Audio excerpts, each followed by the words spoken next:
Hola, ¿qué tal? Soy Tito Ortiz y me da mucho gusto poder volver a estar con ustedes en un nuevo taller de la palestra.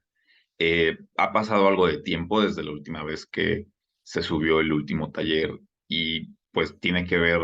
con razones tanto académicas como profesionales de proyectos que empezaron a quitar algo de tiempo, pero parecía pertinente al menos para mí volver a retomar una de mis mociones favoritas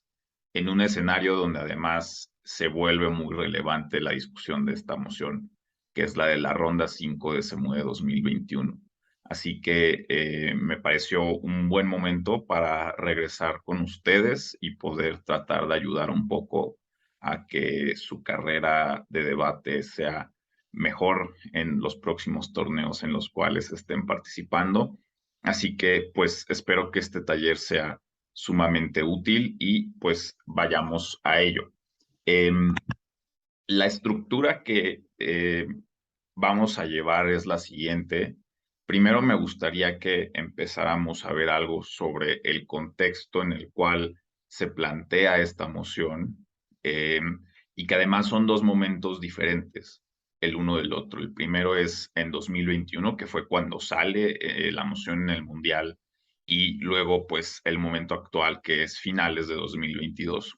Después vamos a tratar de revisar algunos conceptos básicos y sencillos que nos permitan entender de mejor manera algunas de las palabras que vienen en el infoslide y en la moción para poder comprender, en tercer lugar, de qué va la moción, de qué trata y cómo es que los equipos pueden contribuir a demostrar cargas de la prueba con mayor facilidad. Y finalmente, voy a retomar algunas ideas de posibles argumentos. Evidentemente habrá muchas más ideas, muchas más mejores que las que estén en este taller, pero al menos para poder iniciar a entender la moción y hacia dónde podrían partir los equipos, me parece que son ideas sencillas que podrían aplicarse de manera muy estratégica en casos a favor y en casos en contra, eh, pero tampoco voy a profundizar mucho más en temas como carga de la prueba o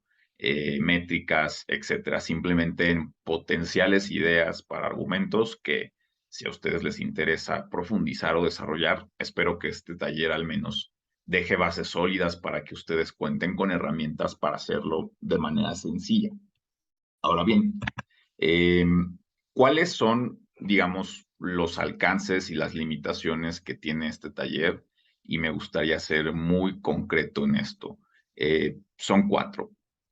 La primera, y creo que la más importante, es que nada que se vaya a decir o mencionar en este taller, bajo ninguna circunstancia va a ser regla de oro o va a ser la única y ni mucho menos la mejor forma de interpretar la moción. Es altamente probable que hayan personas mucho más capaces para poder interpretar y presentar un caso con esta moción que yo. Entonces,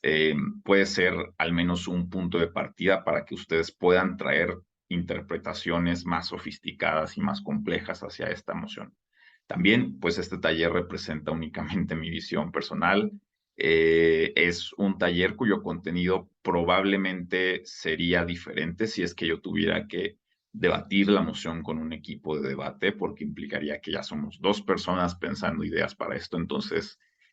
puede ser que cambie radicalmente y que cambie también en función de escenarios como la sala en la que se podría estar, el torneo en el que llega la moción, el momento también en el que aparece la misma. Entonces, esta es una interpretación además personal. Eh, la mayoría de las fuentes que yo he consultado para poder traer este taller están en inglés. Como la mayoría, supongo que saben, Palestra surge como un esfuerzo para, de alguna forma, contar con recursos en nuestro idioma y no depender tanto de otros recursos. Entonces, si es que a alguien le interesa profundizar en estas fuentes, siéntase libre de poder contactarnos vía algún mensaje en nuestras redes sociales y se las hacemos llegar. Y finalmente, y creo que un poco de lo que va la manera en la que he acercado e interactuado en debate durante todos estos años es entender que el saber más de un tema no necesariamente se traduce en ganar más debates o en ganar más puntos de orador. Se traduce simplemente en contar con mayores herramientas para poder definir una estrategia que sea más sólida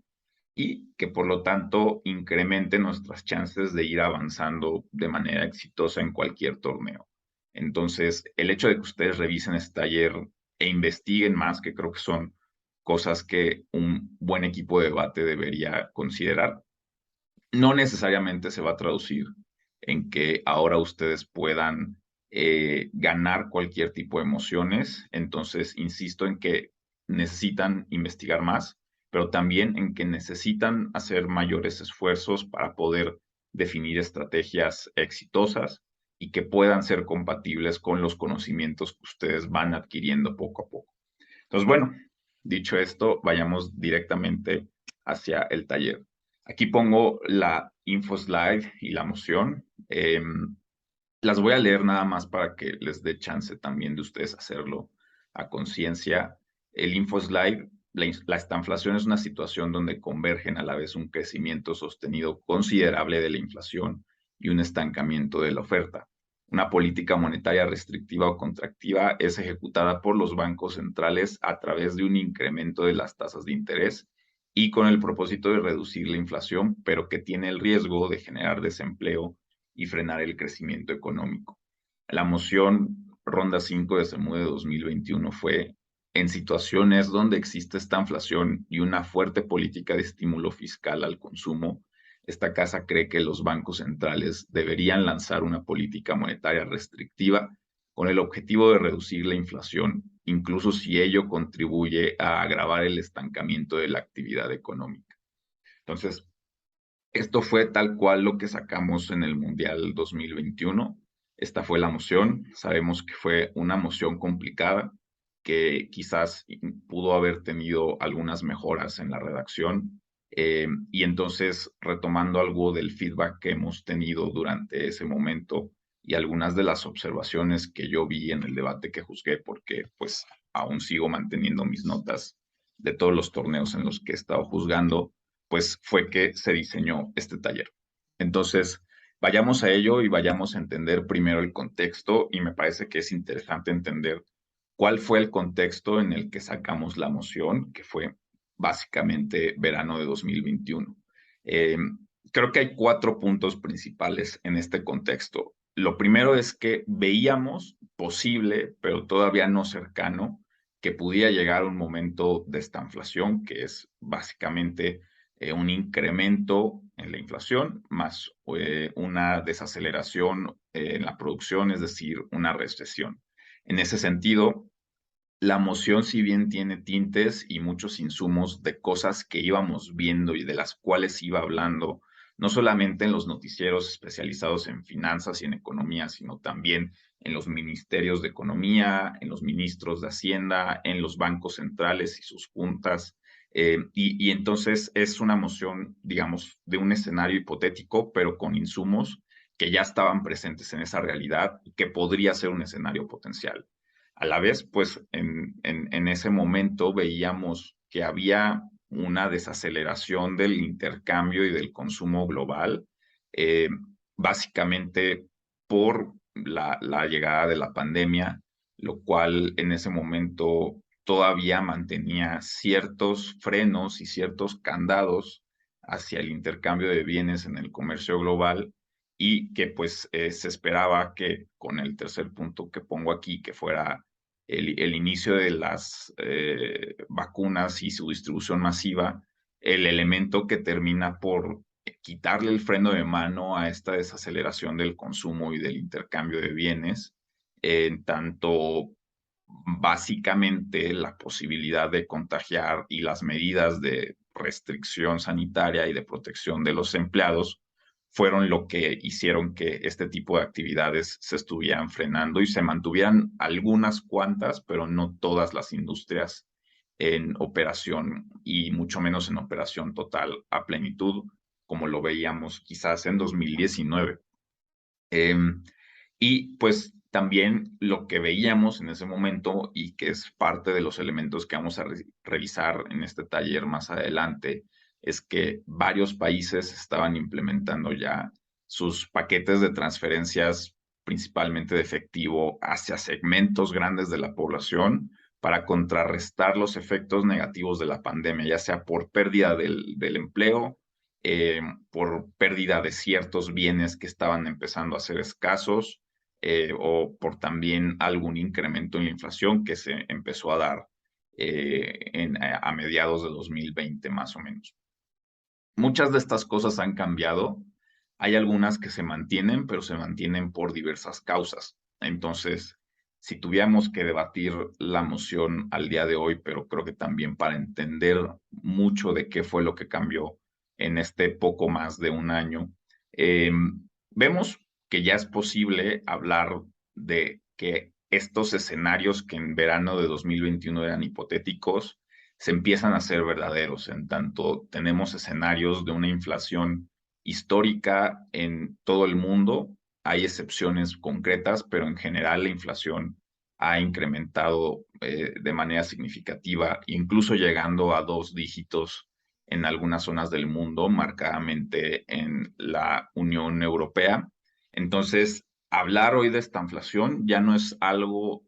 tan eventual o tan probable como lo era en 2021. Es algo que podríamos decir que está ocurriendo, eh, y por lo tanto es una moción que se vuelve contextual, con efectos palpables en la realidad y con elementos que además están al alcance de nuestra mano, que ya no son cosas que tenemos que deducir enteramente de lo que podría decirnos un infoslide, sino que son cosas que vemos a nuestro alrededor, que están en las noticias, que son discusión pública en todos los países del mundo. Lo segundo es que hay todavía un problema en los suministros de comercio global, no solamente por lo que ha ocurrido con la guerra entre Rusia y Ucrania, sino también porque Estados Unidos mantiene muy fuerte y sólida su campaña de sanciones económicas contra China, con el cual pues hay múltiples relaciones de intercambio, por ejemplo, de chips, de tecnología, etcétera. Y pues estos son 2 factores que están contribuyendo a que haya problemas en el comercio global y por lo tanto un impacto directo sobre los precios finales al consumidor. Vemos, por ejemplo, el tema de los productos energéticos en Europa y cómo el hecho de que haya ciertos frenos en la venta de gas de parte de Rusia hacia la Unión Europea, pues ha provocado que sus precios incrementen, que algunos gobiernos tengan que ejecutar planes de consumo fiscal especializados únicamente en el consumo de productos energéticos, considerando además que el invierno ha llegado. Incluso, pues, parte de esto es de los factores que llevaron a que el gobierno de Liz Truss fuera muy breve, dado la incapacidad de proponer un plan consistente para poder lidiar con el incremento de los productos energéticos. Ahora bien, en términos de pandemia, hay un avance ya significativo de la vacunación, hay múltiples países donde incluso ya se han dado una tercera dosis de refuerzo, una cuarta dosis de refuerzo, y lo que veíamos en 2021 era que en la medida de que esto ocurriera, la economía se iba a acelerar y algunos de los problemas persistentes en 2021 se iban a terminar. Ello no pasó, principalmente por estos conflictos y por estas sanciones económicas, pero aún así los fantasmas de esta pandemia siguen bastante presentes. Incluso, al menos en México, ya se está hablando de una nueva ola de contagios, eh, y se están reinstaurando poco a poco algunas de las medidas de protección sanitaria, de distanciamiento social, etcétera. Si bien no al punto, por ejemplo, de 2020, pero es algo que sigue estando ahí y que podría seguir condicionando la actividad económica durante un tiempo indefinido. Y finalmente, lo último es que los países han mantenido en algunos casos sus programas de transferencias, o si bien estos existen, pero existen bajo otras formas. Vemos, por ejemplo, como en Alemania hay ciertos planes de ayuda o de subsidios a los consumos de productos energéticos, que son finalmente programas de transferencia, pero ya están especializadas en un bien concreto. Y pues así hay diferentes tipos de programas disponibles alrededor del mundo. Biden sigue instaurando algunos programas que reducen precios en Estados Unidos o que dan transferencias directamente a las personas o subsidios muy fuertes a sus industrias, las cuales pues están consumiendo también otro tipo de bienes en forma de insumos para poder producir sus propios productos. Entonces sigue habiendo esto y también es parte de algunas de las causas que están impulsando la inflación. Entonces, son, creo que los cambios más relevantes, pero me gustaría de todos modos profundizar un poco más en qué me parece relevante tomar en cuenta del contexto actual, porque eh,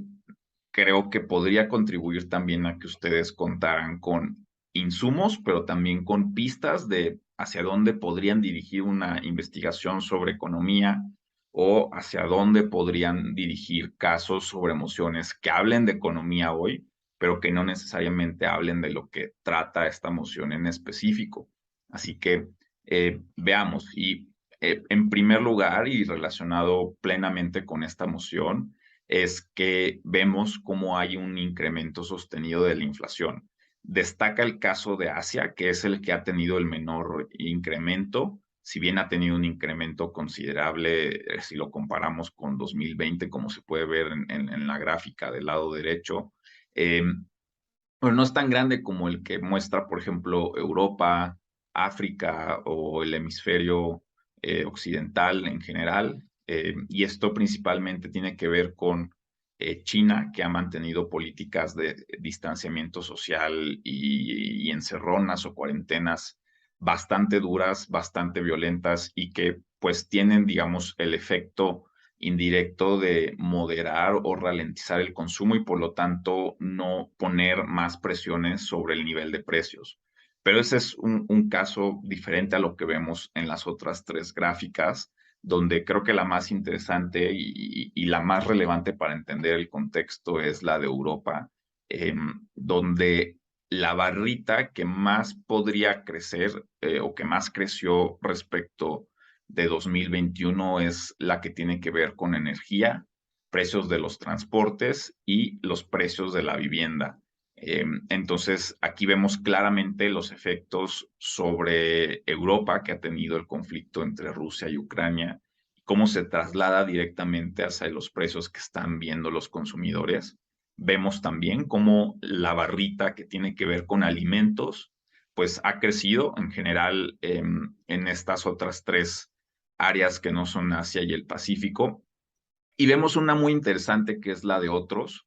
eh, y que esta tiene un fenómeno que contribuye mucho a la inflación, que es el momento donde los empleados comienzan a exigir incrementos de sueldo, pues para al menos ser compatible su sueldo con los precios cada vez más altos que están existiendo en los mercados de bienes de consumo básico. Entonces, cuando esto ocurre de manera generalizada y sostenida, las empresas terminan también trasladando esos incrementos a los precios finales, pues para poder compensar lo que ahora le están dando extra a sus empleados. Y por lo tanto también un componente que termina alimentando la inflación de manera significativa, casi tanto como el componente de los productos energéticos, el transporte y los precios de la vivienda, pues es el incremento a los salarios de los empleados formales. Eh, Hay también incrementos en la demanda que están básicamente explicados por la existencia todavía de estos paquetes de transferencias de efectivo que están estimulando niveles más altos de consumo y que también está incluido en esta barrita de otros. Pero creo que es importante entender esto y en algún momento más adelante se va a hacer la mención de más o menos cuánto equivale cada uno de estos componentes en los incrementos de la inflación para 2022.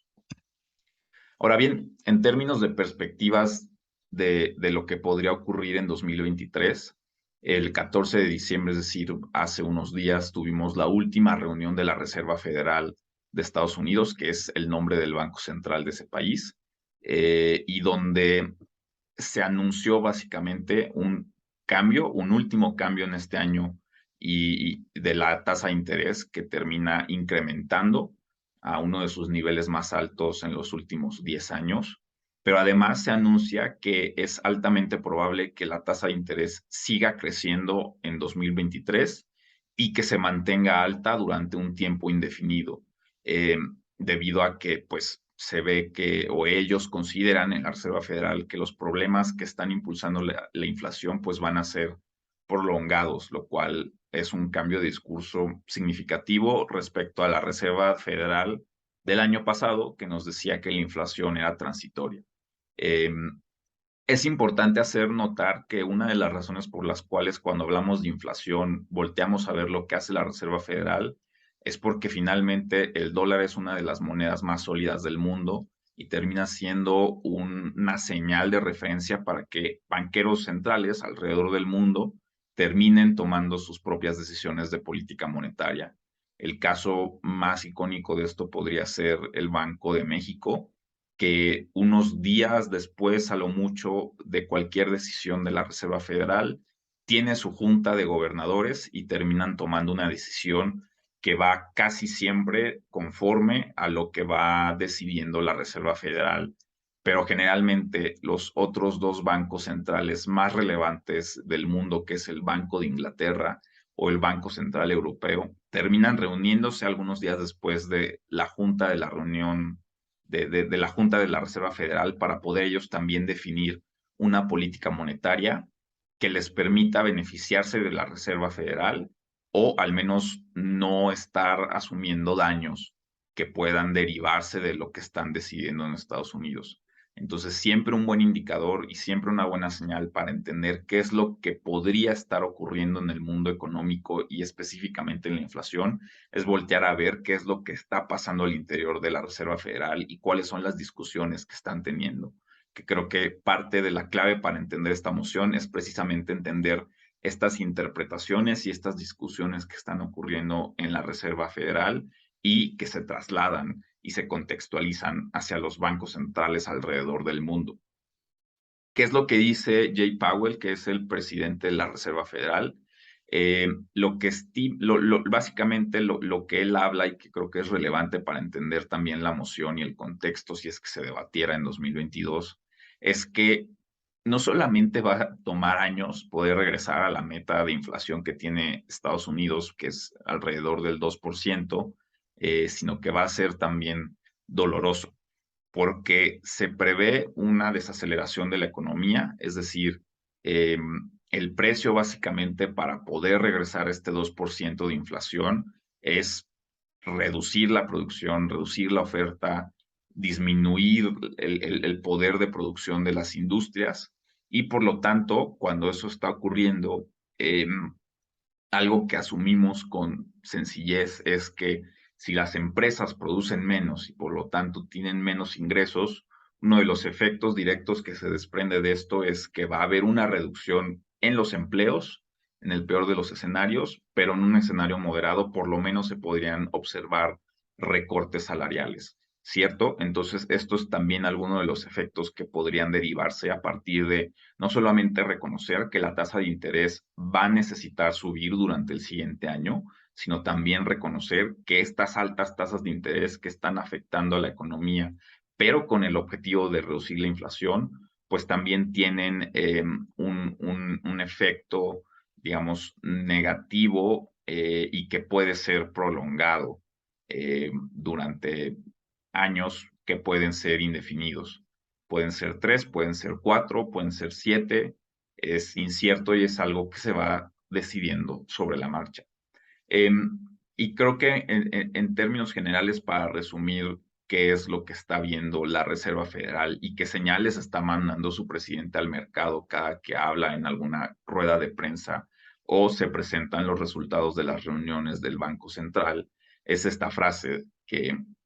lanzó justamente el 14 de diciembre y que dice, desearía que existiera una manera no dolorosa para restaurar la estabilidad de los precios, pero no la hay. Y es básicamente, creo que el espíritu y la clave que concentra lo que ocurre en la moción en cuestión. Entonces, un poco de complemento a todo esto, ¿cuáles son los principales factores que están empujando a la inflación en 2022? Y pues, ¿cómo es que estos podrían ser, eh, cómo es que estos se relacionan? ¿Cuál es el peso entre sí? Y aquí me parece interesante y creo que es algo que podría ayudar también a que sus investigaciones en debate sean más sólidas y más profundas, es entender cómo es que se suele clasificar la inflación, que es muy sencillo, son dos componentes. Uno se llama subyacente, que lo que hace es quitar del cálculo de la inflación los productos energéticos y los productos agrícolas, dado que estos son sumamente volátiles ante cualquier presión externa o cuestiones que no se pueden controlar. Vemos ahorita una guerra, por ejemplo, pero vemos también que los productos agrícolas podrían incrementar de precio cuando hay desastres naturales, algún huracán, algún sismo, un tsunami, etcétera. Y por lo tanto, para no mostrar resultados que puedan ser muy diferentes entre un periodo y otro, es que se terminan quitando del cálculo. Y tenemos el segundo componente de la inflación, que es precisamente el no subyacente, pero que concentra exclusivamente estos productos energéticos y agrícolas que son volátiles, que nos permite tener mediciones en la variación de los precios de menor plazo, pero que pueden ser relevantes para entender cómo es que el total de la inflación se está moviendo. Entonces, tenemos estos 5 factores, son más o menos los porcentajes de los cuales se habla tanto en el Fondo Monetario Internacional, que retoman, por ejemplo, las revistas especializadas en finanzas como Forbes o el Financial Times, el The Economist, y pues lo que se está viendo es que el estímulo fiscal de los países puede llegar hasta un 20% de responsabilidad sobre el incremento de la inflación, la crisis en la cadena de suministros, un 30% aproximadamente, siendo uno de los puntos más importantes. De la mano, pero de alguna forma diferenciados, están el conflicto de Rusia y Ucrania con un 20% y también con un 20% el incremento en los productos energéticos. Son dos factores que, aunque tienen relación, van creciendo de forma diferenciada y que tienen diferentes impactos. Por ejemplo, en Estados Unidos, si bien es cierto que no hay una afectación directa a partir del conflicto de Rusia-Ucrania, también se está viendo un incremento en los productos energéticos, así como un crecimiento sostenido de estos en América Latina. Y finalmente tenemos los alimentos que corresponden a un 10% básicamente. Esto puede tener también relación con la especulación que empiezan a tener las empresas, donde ante escenarios de posible crecimiento de la inflación, ellos tratan de ajustar sus precios, pero muchas veces tratan de ajustarlos un poco más alto de lo que se espera que crezca la inflación, y esto, por lo tanto, termina traduciéndose en mayores precios para los consumidores. Entonces, creo que esto es importante porque podríamos definir cuáles podrían ser las causas más relevantes del incremento de la inflación, y considerar esto podría ser una clave para poder construir un caso que sea estratégico, pero que sea sólido si es que entendemos ahora cuáles podrían ser estos impulsores, motores que están elevando la inflación, sobre todo en el segundo semestre de 2022. Ahora bien, vayamos a la segunda parte, que es la de los conceptos clave, y donde creo que lo principal es que, siendo una moción compleja, con múltiples elementos, es importante primero entenderlos todos por separado, para después entender, que es un poco la tercera parte de este taller, cómo es que estos interactúan en su conjunto. Entonces, vayamos, creo que con el concepto central, que es el de la estanflación. Y uno de los errores comunes que yo noté al momento de no solo juzgar debates, sino luego entender qué fue lo que vieron otras personas juezas en sus salas durante el Mundial, fue que una generalización común que hubo fue entender o interpretar esta inflación simplemente como mucha inflación. Y algo de eso hay, es cierto, pero es importante también resaltar el hecho de que hay un escenario de desaceleración económica y que generalmente viene relacionado con problemas que afectan directamente a la oferta. Esto es importante también, especialmente en una moción donde hay un elemento que es el último que vamos a ver en esta segunda parte, que es el de la política fiscal al consumo. Es decir, hay un problema con la oferta, pero la demanda aparentemente es alta. Y esto también hace que haya ciertos matices que son importantes para entender. Entonces, es importante que la estanflación mezcla alta inflación, sí, pero también este escenario de recesión. Puse esta gráfica un poco para entender más o menos cómo se vería. Es una reducción y generalmente no suelen ser representados estos dos factores de esta manera, eh, pero básicamente es lo que podríamos ver en una estanflación. Vemos que el Producto Interno Bruto baja más o menos de 5% anual a un quizás 1% anual, mientras que la inflación es muy alta. Va incrementando de más o menos un 2.3 hasta ponerse al 10, que es el escenario que vimos en Europa, más o menos en octubre, a mediados de octubre. Entonces, esto es lo que se ve, es una mezcla de ambos escenarios, porque podría existir un escenario donde exista una ralentización de la economía, pero con baja inflación, como más o menos lo fue finales de 2019, pero podría también darse un caso contrario, donde hay una alta inflación, pero el crecimiento está siendo sostenido, está siendo importante. Entonces, no hay necesariamente una combinación de estos dos elementos en todo momento, pero al menos en la moción se ha seleccionado que lo haya. Y es algo que estamos viendo en la realidad, tal como se mencionó anteriormente. Algo interesante aquí es que ambos elementos, es decir, una reducción del crecimiento y un incremento en la inflación, podrían ser elementos que se alimentan entre sí, haciendo que el problema sea más grave de resolver, dado que, por ejemplo, si la inflación es alta y los precios, por lo tanto, lo son, habrá personas que decidan dejar de consumir, acelerando aún más el problema del poco crecimiento económico, porque si la gente no está consumiendo, eh, pues las empresas tienen menos razones para incrementar la cantidad de los bienes y por lo tanto que estos sean menos escasos, teniendo un menor precio. Entonces, creo que entender también cómo es que estos elementos empiezan a interactuar entre sí puede ser relevante para poder construir un caso para la moción. Veamos algo más profundo sobre esto. Lo importante a entender, me parece, de la idea de la estanflación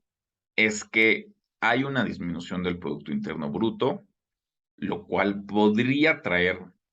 eh, casi de manera segura un aumento en el desempleo y por lo tanto una disminución de la demanda. Pero hay un incremento en la inflación. ¿Cómo es esto posible? Si lo que nos dice, por ejemplo, es la ley de la oferta y la demanda, es que incrementos en el precio se traducen en una mayor oferta, mientras que reducciones en el precio se traducen en una menor oferta. Pero a la vez, cuando el precio sube, la demanda disminuye y cuando el precio baja, la demanda aumenta. ¿Cierto? Esto es muy intuitivo y es algo que en general no tenemos problema para entender. Pero entonces aquí la cuestión y lo curioso de esta inflación es si la demanda disminuye, ¿por qué entonces el precio está aumentando? Es decir, ¿por qué tenemos una alta inflación? ¿No? Y digo, si la demanda disminuye, considerando que hay también una disminución en la oferta, ¿cierto? Entonces, si ambas cosas disminuyen, ¿por qué el precio está aumentando? Y lo que vemos aquí en esta gráfica es también una reducción muy al mínimo de lo que podríamos ver, pero creo que ayuda a entender. Tenemos un primer escenario, que es el punto guinda, que cruza una oferta A, que es la línea punteada negra, y una demanda A, que es la línea azul. Y ahí vemos los dos factores que solemos poner en este tipo de gráficas. En un lado el precio y en otro lado la cantidad. Lo que vemos en un escenario de esta inflación es que la oferta se mueve mucho más que la demanda. Y en este caso, lo que he planteado en esta gráfica es que la oferta disminuye mucho más que lo que está disminuyendo la demanda. Esto es consistente con lo que vemos en la moción donde existe una fuerte política de consumo que lo incentiva, pues, pero también una desaceleración por el estancamiento de la actividad económica. Entonces vemos un consumo fuerte que no se aleja tanto entre la primera línea azul y la línea rosa. Sí reduce, pero sigue existiendo consumo, quizás en mayores cantidades en las que este estaría si no existiera la política fiscal de incentivo al consumo. Pero vemos que la línea punteada verde, que es la oferta B, en un escenario de estanflación, se mueve mucho más, es decir, se separa mucho más de la línea punteada negra, dando a entender que la oferta se ha reducido de una forma significativa, mientras que la demanda termina reduciéndose, sí, pero de una forma no tan grande. Esto es lo que explica que ante una reducción de la demanda, el precio siga creciendo, dado que la oferta ha sido reducida en una mayor cantidad o mayor proporción. Esto es lo que hace tan tricky, tan complicado un escenario de estanflación, porque ya no es un escenario que se comporte o responda a las leyes que estamos acostumbrados a nombrar una y otra vez en la economía, como ley de la oferta y la demanda, donde a mayor precio, mayor cantidad ofrecida, pero menos demanda. No, aquí vemos una reducción de los dos componentes de la ley de la oferta y la demanda, es decir, disminuye el PIB, por lo tanto la oferta, disminuye el consumo, por lo tanto la demanda, pero incrementa el precio y se explica precisamente porque la oferta se reduce en mayor proporción que la demanda, considerando este elemento, insisto, de la política fiscal al consumo. Entonces, creo que esto espero que ayude a ejemplificar cómo es que esta situación de esta inflación es un problema bien complejo, porque aquí es donde se ve cómo es que los factores que están en juego se están alimentando entre sí, y es lo que hace que sea un problema más difícil de resolver que una inflación alta per se o un desaceleramiento de la oferta per se. Creo que al final algo que me gustaría también que se quedaran de esto para verlo, digamos, que lo tuvieran bien en cuenta para lo que viene en este taller es, si el precio se incrementa, la demanda se reduce. Porque al final lo que vemos es precisamente como una opción de defender la postura de gobierno o una opción de defender la postura de oposición para esta moción va a girar básicamente en torno a este principio de si el precio se incrementa, la demanda se reduce y cuáles pueden ser las posibles consecuencias de esto en un escenario donde hay esta inflación y donde hay también ya una reducción de la oferta que pues ha llegado a una recesión precisamente. Vayamos a lo segundo, y es que creo que es importante entender algo aquí que es también parte de muchas confusiones, mociones que tienen que ver con política monetaria, y es primero entender, digamos, de qué va y cómo se conforma la política económica.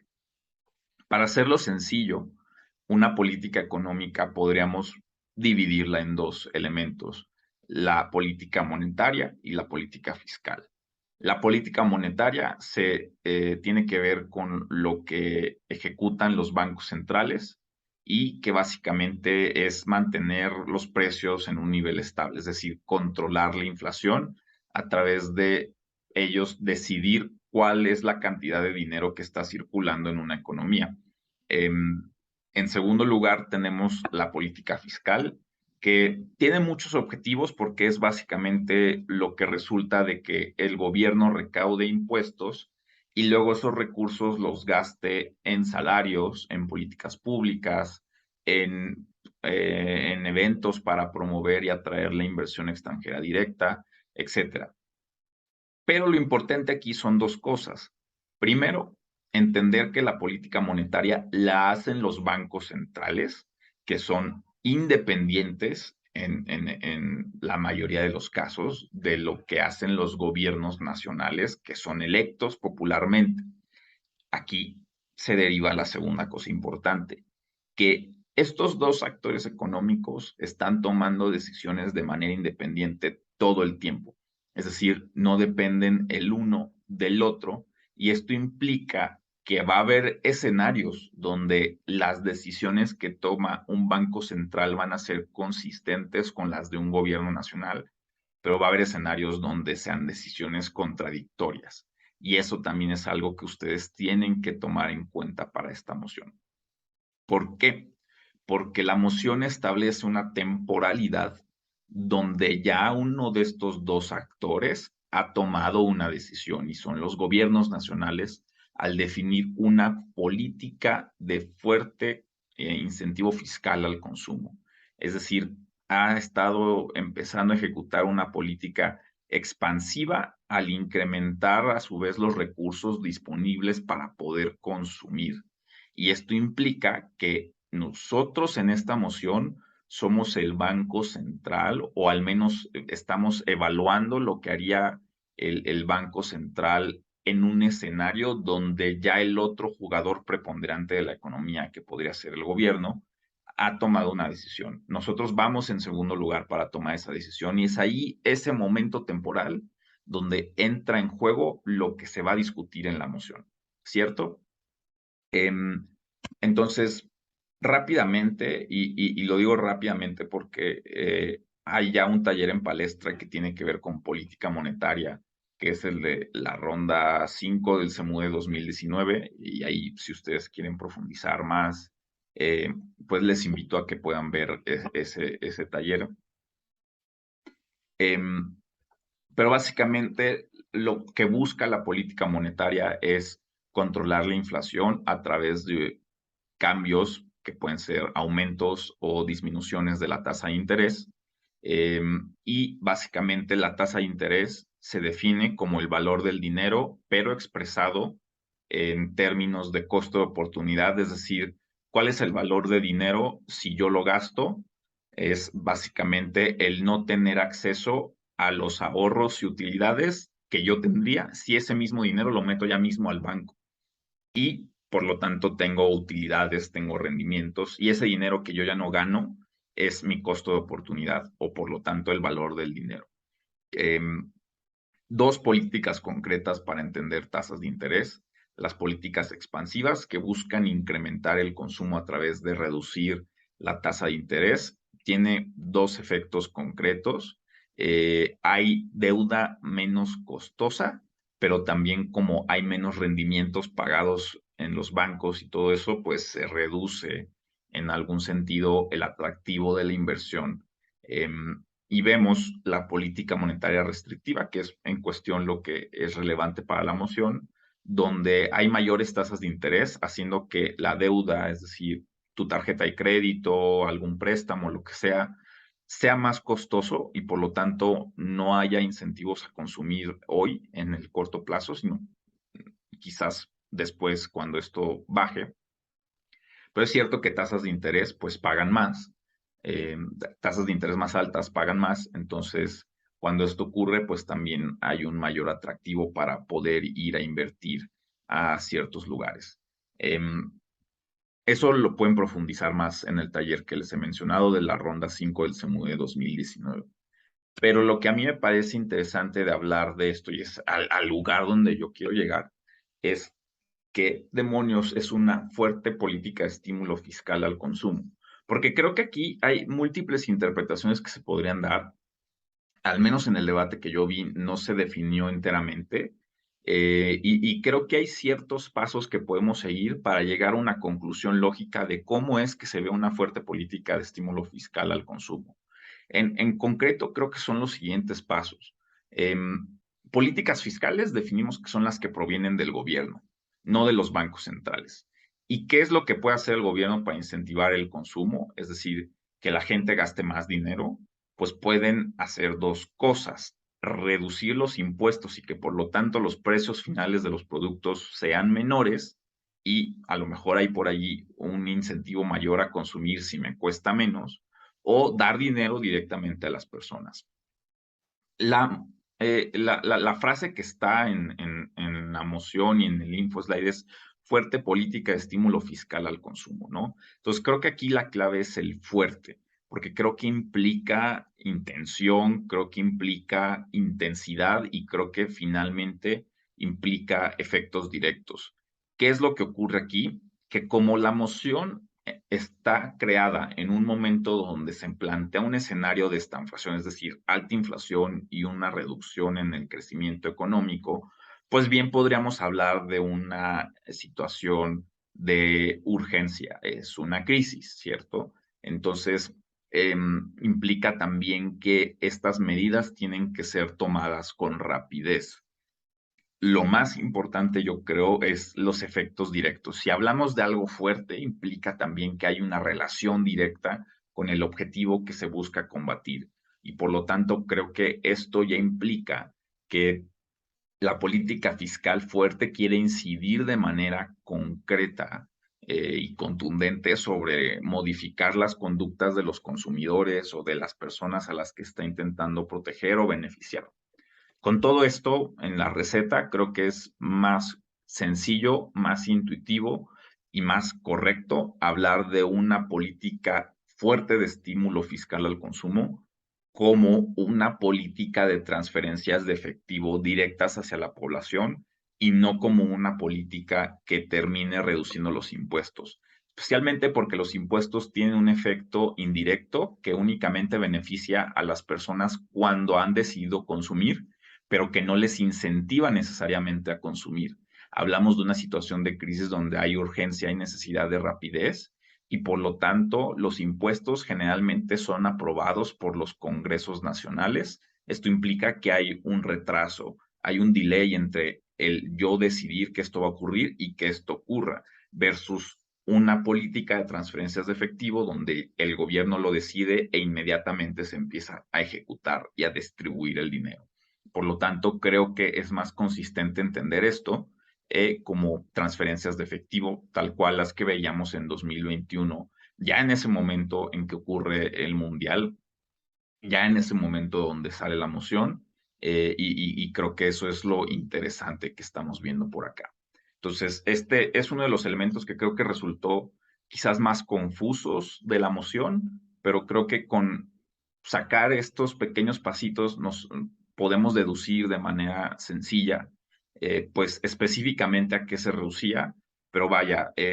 también creo que era algo que estaba directamente disponible en la información que veíamos de todos los gobiernos. Vemos, por ejemplo, un dato que a mí me llama mucho la atención, que es el gobierno de Bolsonaro en Brasil durante 2021 implementó un programa de transferencias tan masivo, tan grande a las familias de menos recursos, que por primera vez en su historia, desde que se mide esto, el coeficiente de Gini,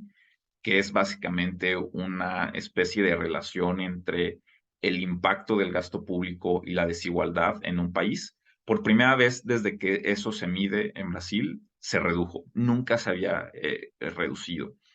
Vemos Estados Unidos que tuvo paquetes al final del gobierno de Donald Trump, pero con Biden tuvo también paquetes muy fuertes que pusieron a Estados Unidos en un incremento sin precedentes, no solo del presupuesto, sino también de la deuda que está financiando ese presupuesto nacional. veíamos también algunos paquetes en la Unión Europea, algunos paquetes en África, los países que tenían algo más de recursos. En América Latina no hay del todo ejemplos muy concretos más allá del de Brasil, pero por ejemplo, en Chile hubo esta posibilidad de que algunas personas pudieran retirar anticipadamente algo de sus fondos del retiro. Entonces, digamos, políticas de este tipo podíamos ver bastantes. Creo que las más icónicas o las más representativas del problema y de la moción son las que ejecutaron en Estados Unidos. Em, Ahora bien, dadas las partes por sí solas de la moción, ¿cómo es que éstas interactúan? Creo que hay diversas claves para poder interpretar cómo las partes interactúan en el todo. Creo que tres muy principales y bastante sencillas, creo. La primera de ellas es la temporalidad. Insisto, la moción está en un escenario donde el Banco Central tiene que decidir algo después de que el gobierno nacional ha decidido implementar una política fuerte de estímulo fiscal al consumo. Por lo tanto, este es un elemento que se tiene que considerar dentro de la moción y, por lo tanto, dentro de los casos que están construyendo los debatientes. Es bien importante este tipo de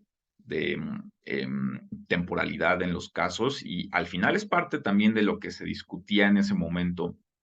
de, bueno, qué tienen que hacer los bancos centrales cuando Biden ya ha firmado todos estos paquetes, eh, qué es lo que tienen que hacer ahora los bancos centrales a finales de 2022, cuando siguen existiendo estos paquetes. Y creo que es lo que hace que la moción tenga una sólida relación contextual. Entonces, es importante primero entender que estás sobre este escenario y que tiene esas condiciones. Segundo elemento, el principal choque de la moción. El primer ingrediente que aquí tendríamos es que la moción establece claramente eh, que es posible intentar reducir la inflación, pero tiene un costo y es pues desacelerar la economía, ¿no? O sea, reducir el crecimiento. Esto implica que la moción tiene tintes de exclusividad, donde no podríamos tener ambas cosas. Y estos tintes de exclusividad no son porque al equipo de adjudicación se le hayan ocurrido, sino porque son parte importante de lo que se estaba discutiendo en 2021 y de lo que se está discutiendo a finales de 2022, donde incluso lo que ha dicho ya el presidente de la Reserva Federal es casi dar a entender, no hay una salida no dolorosa de esto. En 2021 se hablaba de un soft landing, de un aterrizaje suave donde la economía pudiera atravesar este escenario de inflación alta y de desaceleración de la economía sin que hubiera mayor dolor. Hoy ya hay suficiente evidencia para creer que esto no es posible y en tanto se escoge un escenario A o un escenario B, en ambos va a haber eh, ciertos elementos dolorosos económicamente. Entonces, hay un escenario donde podemos combatir la inflación, pero el costo es básicamente una desaceleración de la economía, con todo lo que ello implica, incluyendo incrementar las tasas de desempleo. Y hay un escenario donde quizás podemos tener un crecimiento de la inflación, perdón, un crecimiento de la actividad económica con el costo de mantener una alta inflación. Y esos son los escenarios exclusivos. Entonces, aquí lo que tienen que ver y tiene relación con la primera clave es cómo interactúa una política monetaria restrictiva con la fiscal expansiva, es decir, con la que estimula fuertemente el consumo, considerando estos elementos de exclusividad entre o reducimos la inflación o mantenemos un crecimiento sostenido en la actividad económica. Y el último ingrediente, que no es necesariamente un ingrediente exclusivo de esta moción, es de hecho algo que viene en los manuales de SEMUDE. Creo que sobre todo el manual de SEMUDE 2022 pone mucho énfasis en esto y es bien importante porque es algo que tienen que hacer básicamente para cualquier moción, que es ponderar, ¿no? O sea, ver y evaluar cuál es la intensidad de los beneficios, de los daños, de todo esto que está generando la emoción, ver cómo interactúa y por qué en ciertos escenarios yo prefiero esto, bajo qué condiciones, incluso si eso implica que yo en otro escenario no tengo este beneficio que defiende gobierno, pero prefiero lo que estoy teniendo acá, ¿cierto? Entonces, creo que al final lo importante de este tipo de ponderaciones que se tienen que hacer en cualquier moción, pero en específico, creo que la ponderación importante aquí en esta moción es que es una moción que nos invita directamente a desafiar las concepciones tradicionales de la economía y que han regido el cómo se toman decisiones todo el tiempo. Empezamos en 2019, donde de repente, en un escenario de alto crecimiento, pero de baja inflación, el Banco Central de Estados Unidos, es decir, la Reserva Federal, empieza a incrementar las tasas de interés. Eso va en contra de toda la teoría de política monetaria sobre la cual el Banco Central había tomado decisiones. Vemos ahora cómo pues los estados empiezan a preocuparse por el bienestar de la gente y empiezan a sacar estos planes de estímulo fiscal y empiezan a pensar menos en el crecimiento económico como el único o el más importante objetivo de una economía nacional. Ahora, esto no tiene sentido si la gente se está muriendo, si la gente se está contagiando, si la gente no tiene que comer porque no hay ingresos suficientes ante estos escenarios de crisis. Entonces, creo que esto es algo interesante de la noción y que nos permite entrar de lleno a cómo ponderar mis beneficios versus los beneficios del otro. Recordar siempre que en las ponderaciones es bien importante que ustedes entren de lleno a lo que está planteando el otro lado del debate, pero tomando sus puntos positivos. Una ponderación no es una ponderación si ustedes toman su punto fuerte con el punto débil del otro equipo, sino que tienen que ser puntos fuertes entre sí para que la ponderación sea sólida y entonces podamos entender por qué incluso si en tu lado perdemos este beneficio, sigue siendo más importante este otro beneficio, ¿cierto? Entonces, por favor, no lo olviden. Y ahora bien, una clave adicional y que creo que es otro de estos pequeños tips que a ustedes quizás les van a permitir tener acceso a una investigación más sólida que les permita además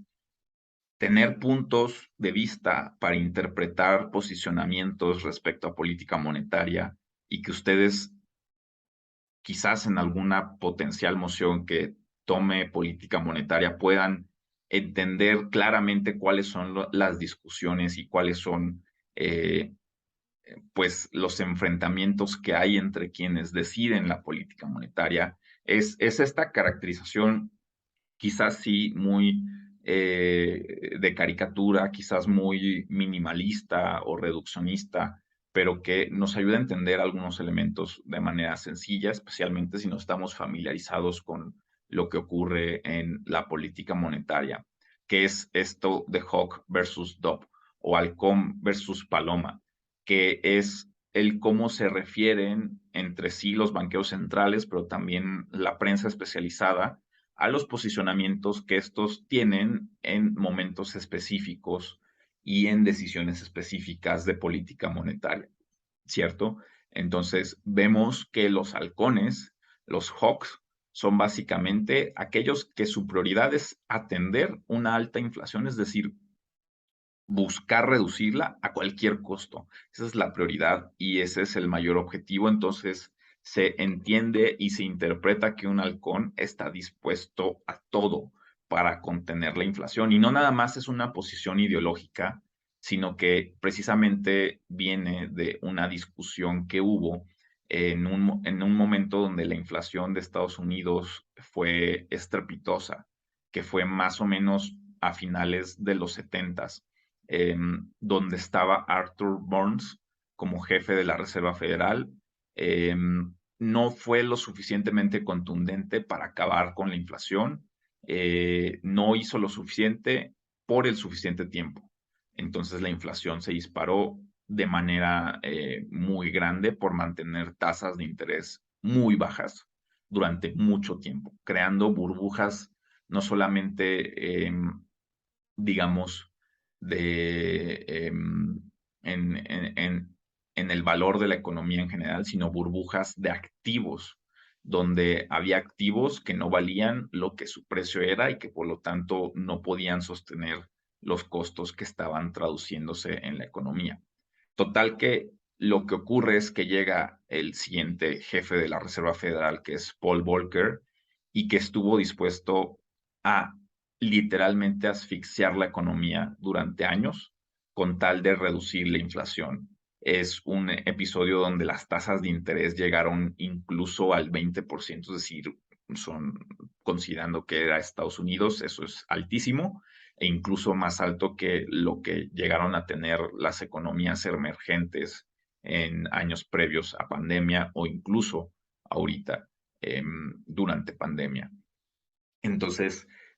no es necesariamente alguien que ideológicamente esté dispuesto a todo con tal de reducir la inflación, sino que lo que habíamos visto anteriormente de escenarios de hiperinflación es realmente una cantidad de sufrimiento económico muy grande y que por lo tanto en escenarios donde esto pueda parecerse próximo, quizás vale la pena intentar más. Eh, Ojo que también estas posiciones, ni una es mejor que la otra, solamente son posiciones que nos permitan interpretar posibles alternativas a problemas de competencia de los bancos centrales. Habrá escenarios donde una sea preferible que la otra y los mismos banqueros centrales en ocasiones son identificados con una postura y en otras más con otra. Esto me lleva a la segunda posición, que es la de Paloma, que básicamente una paloma en política monetaria es aquella persona que está dispuesta a ceder un poco en el control de la inflación porque hay otros objetivos que también se valoran. Es decir, prefiero tener una inflación moderada, pero que haya cierto crecimiento económico, que la tasa de desempleo no esté incrementando de manera rápida o significativa, porque los elementos de la economía, los datos, me dan a entender que no es necesario ir a por todo contra la inflación, porque quizás la inflación es transitoria, quizás va a haber algo que nos va a ayudar a que esto no esté siendo algo más prolongado en el tiempo. Es un poco lo que veíamos en 2021, donde creíamos que cuando se empezaran a distribuir las vacunas alrededor del mundo, pues la inflación iba a dejar de ser un problema. Y resulta que sin que tenga una relación muy clara, ahora en 2022, con más población vacunada, tenemos más inflación porque hay otros factores de la economía que empezaron a ser muy fuertes en cómo impulsaban la inflación hacia arriba. Entonces, creo que entender quizás a Arthur Burns como alguien que subestimó los efectos estructurales de la economía en esos momentos, como por ejemplo una economía relativamente aislada o no tan globalmente conectada como la de hoy, el poder que tenían los sindicatos para elevar los salarios y por lo tanto elevar también los precios finales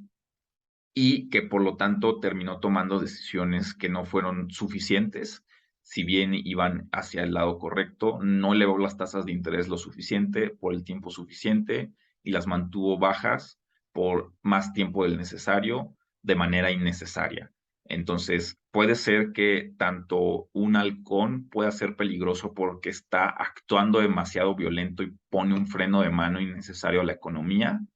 Puede ser que una paloma actúe de manera sensata, dado que la inflación no tiene causas estructurales o causas tan sólidas que nos hagan caer en la necesidad de actuar de manera fuerte contra ella, y puede ser lo contrario, pero básicamente son como una caricatura de lo que podemos reducir es la emoción sobre un lado que podría ser más halcón y que podría ser el lado de gobierno y un lado que podría ser mucho más paloma, que es el lado de la oposición. Y ya de ustedes dependerá, pues, cuál es mejor, cuál es preferible y por qué circunstancias, razones y argumentos, ¿cierto?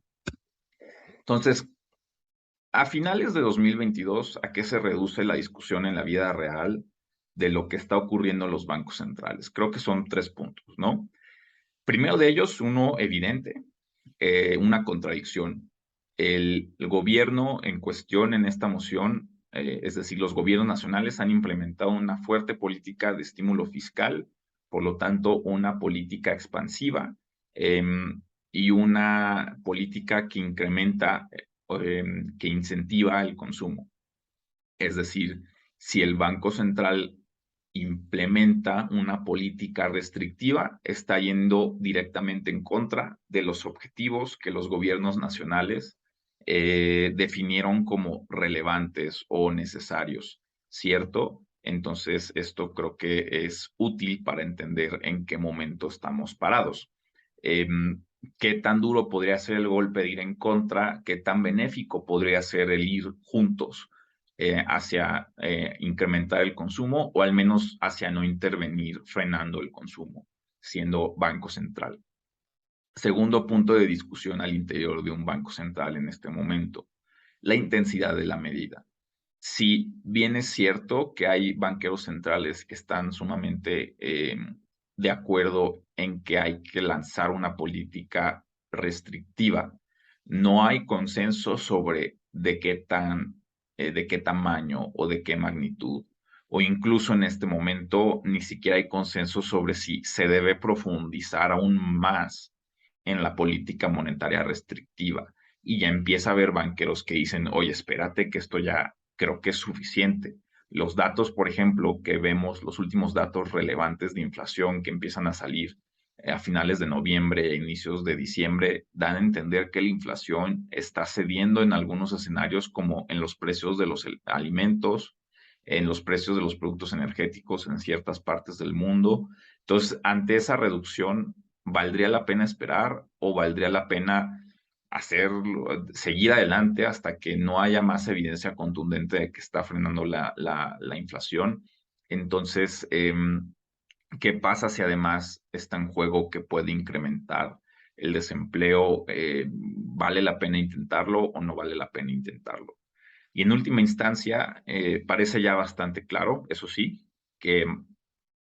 la política monetaria a finales de 2022 es básicamente una cuya principal labor va a ser la gestión del dolor económico, donde tanto que si es una postura mucho más halcón o hawk, o es una postura mucho más paloma o dove, va a haber dolor económico. Entonces, en algún sentido, la posición que termine adoptando cualquier banco central va a ser a su vez la manera en la que ellos deciden gestionar qué tipo de dolor y proveniente de qué tipo de fuentes. Provendrá de una alta inflación, pero quizás con un crecimiento sostenido, provendrá de un crecimiento estancado y paralizado durante un tiempo indefinido y a la vez que tenemos una baja inflación. Hay esta creencia ya que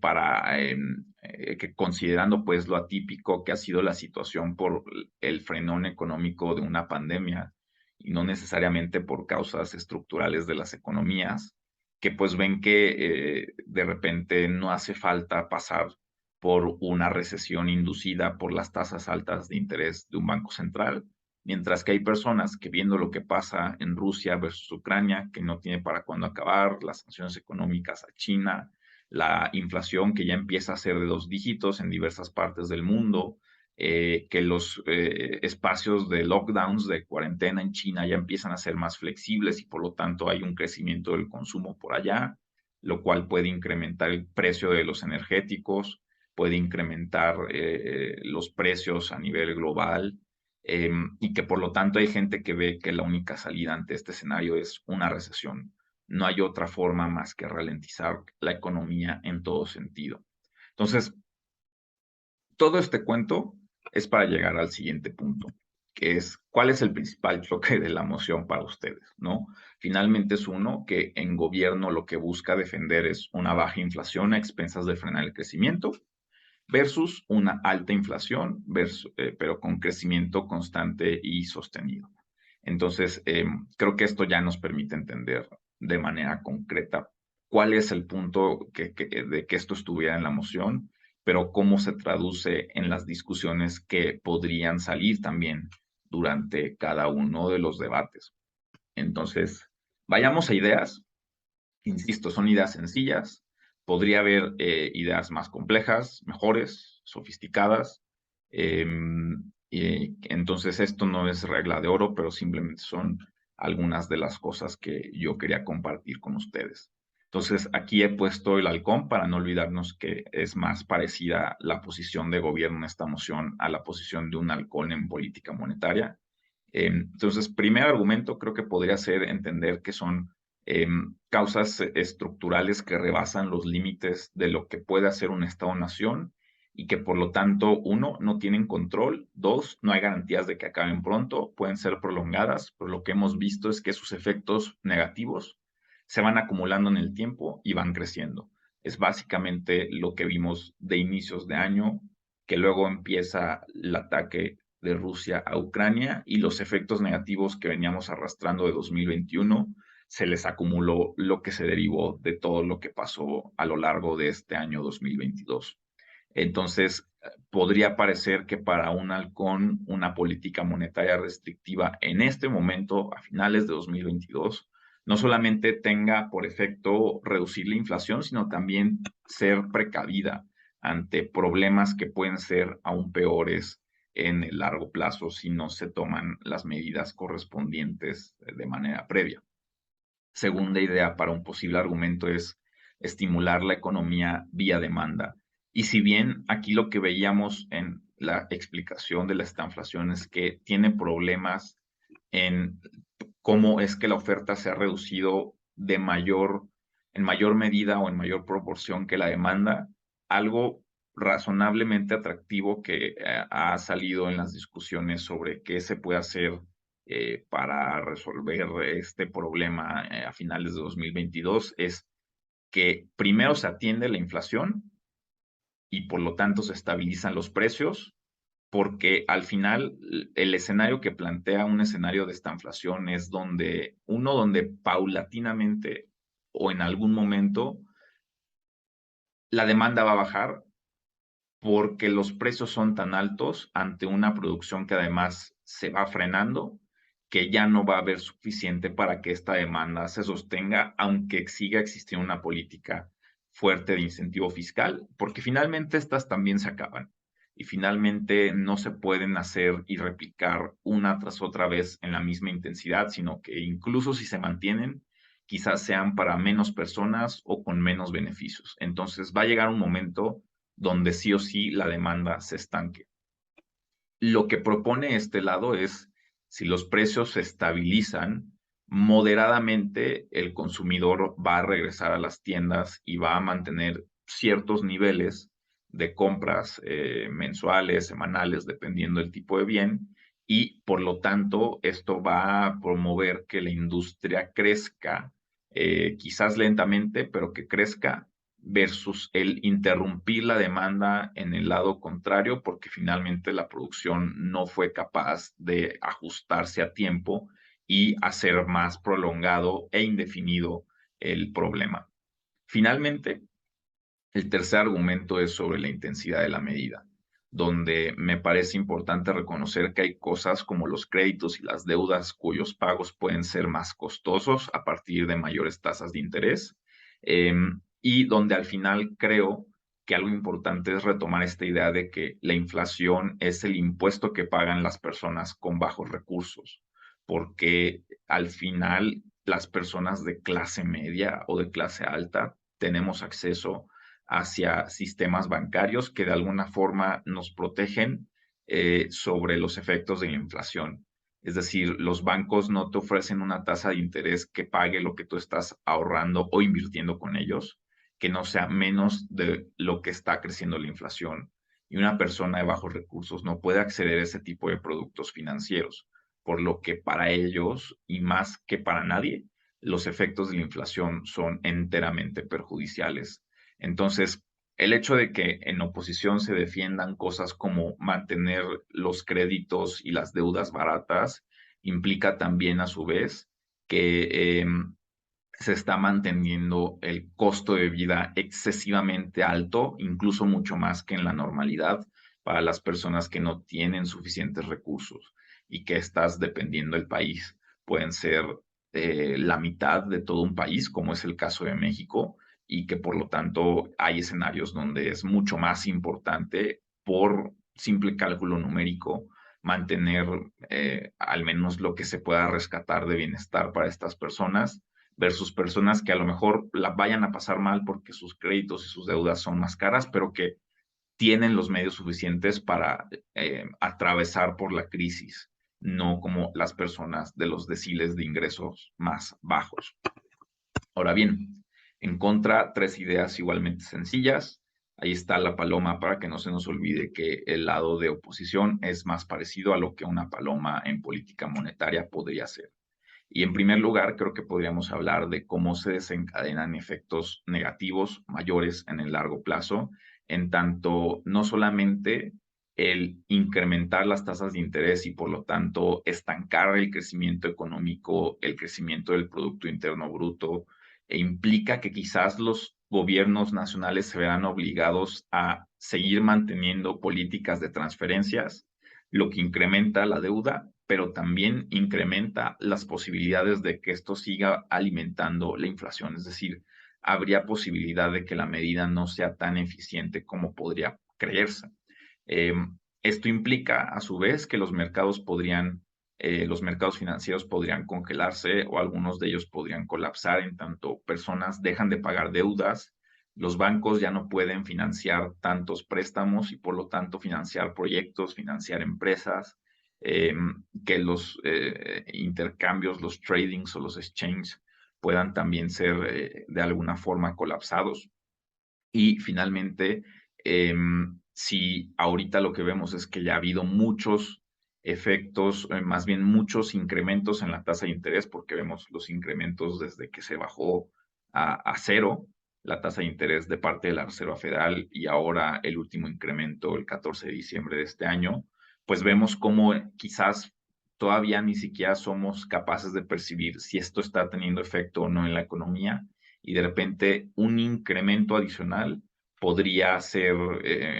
ya perjudicial o contraproducente para los efectos de proteger la economía. No hay que olvidar que los halcones o Paul Volcker también llevaron a dos recesiones en Estados Unidos. Entonces, implica también entender que ya se han tomado decisiones importantes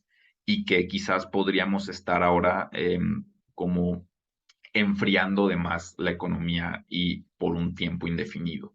Segundo argumento que me parece importante, la medida sería procíclica. Hablamos de que hay medidas procíclicas cuando alimentan lo que está ocurriendo y medidas anticíclicas cuando ponen un freno de mano a lo que está ocurriendo. En este caso hay una estanflación y si la alta inflación en un entorno como este se debe a que hay mucho dinero persiguiendo pocos bienes, frenar el crecimiento económico y por lo tanto la producción implica que esta situación de mucho dinero, pocos bienes, se convierte en una situación de mucho dinero, aún muchos menos bienes que los que teníamos inicialmente. Entonces, esto implicaría la posibilidad de que